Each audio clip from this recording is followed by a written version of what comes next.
कराची और लाहौर का वॉच हो। तो बेस्ट मैच था बांग्लादेश वाला।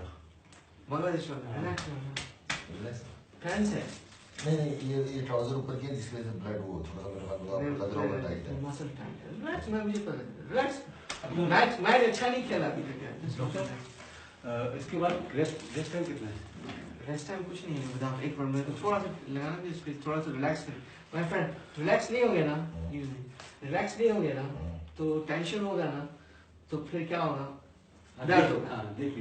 दर्द होगा। रिलैक्स करो, रिलैक्स रिलैक्स।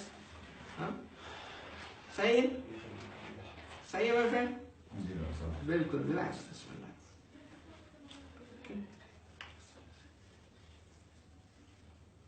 सही है और सब ठीक है? आप कराची में रहते हैं? ये कम लीडर डॉक्टर साहब। हाँ भाई क्या हुआ? खत्म खत्म खत्म।